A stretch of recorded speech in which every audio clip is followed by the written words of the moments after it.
What's up everyone? So they'll be checking out the Enus Cognoscenti Cabrio based on the first generation Bentley Continental GT that was produced from 2003 all the way till 2011. It was later updated for the 2012-2013 model year. Um, well, that stuff out of the way. The customization here is pretty limited as you'd expect. The Cognoscenti Cabrio actually did come with a game, the base game GTA 5, and it's been in the game for about 12 to 13 years now, depending on when you're watching my video, if you even watch it at all.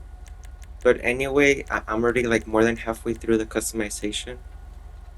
Of course, the engine upgrades are very expensive as you'd expect. And for the rest of the car, the proportions and just the shape isn't right. It's not accurate. Of course, a car from this time period, back then, Rockstar games didn't really do a very accurate job with their models due to copyright concerns and stuff like that. Also, just to tie the car more into the game's lore, to make it more of a parody, but still retaining, what it's supposed to be, if that makes any sense. But I'm gonna be a little bit boring. Of course, I made it black there.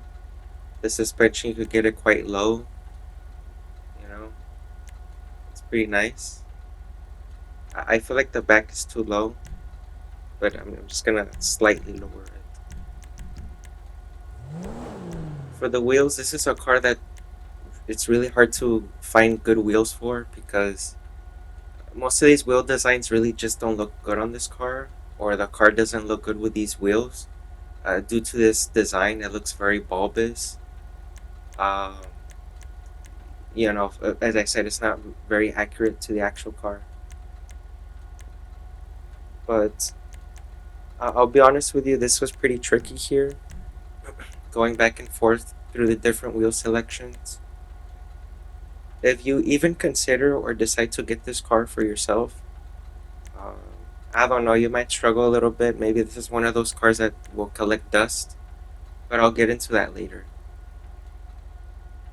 This wheel option here looks pretty nice. I don't know how to feel about it, to be honest. I might choose something else,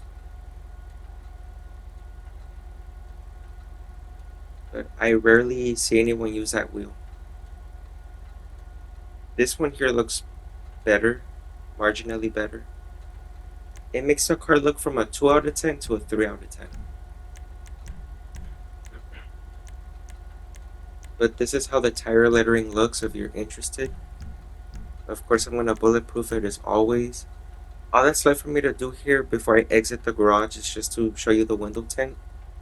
You can get it pretty dark if that's your thing, but I'm just going to make it a little light. And let's see if I skipped over anything. I think that's it. So just give me a sec here, guys. Detail and texture quality is acceptable. Starting here with the engine model, it's not the highest quality, which is a shame. The good news is that it is a 3D model and it is see-through. However, the texture quality is just very off, and it wasn't updated for the new generations, which is unfortunate. Same goes for the interior. In the interior, it wasn't updated either, which is quite a shame. The trunk here does have a little bit of detail showing, the mechanism for the convertible or the cabriolet, which is cool. The textures do seem to be a little bit glitchy, but it is what it is. I guess they didn't bother to fix those little details. It really doesn't matter much.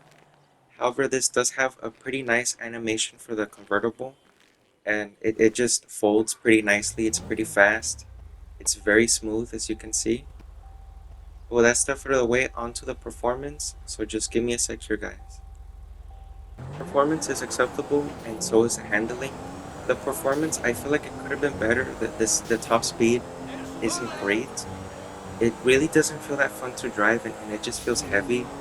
Of course, you'd expect it to be heavy, since it's supposed to be a luxury car or a touring, um, and it's not supposed to be as fast as a supercar. But I expect something a little bit more fun at least, and the handling just feels a bit strange to me. It doesn't feel very reliable, but at the same time, it's not that bad. I don't know word it. You could still use it as a daily driver if you like it, if you find the looks okay.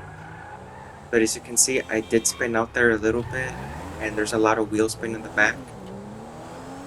But once it gets to its top speed, it does okay. You just gotta be careful with the corners. Uh, be very careful with that and time it very well. But yeah, the handling just feels really strange. But anyway, that's all I got for today. As always, thanks for watching.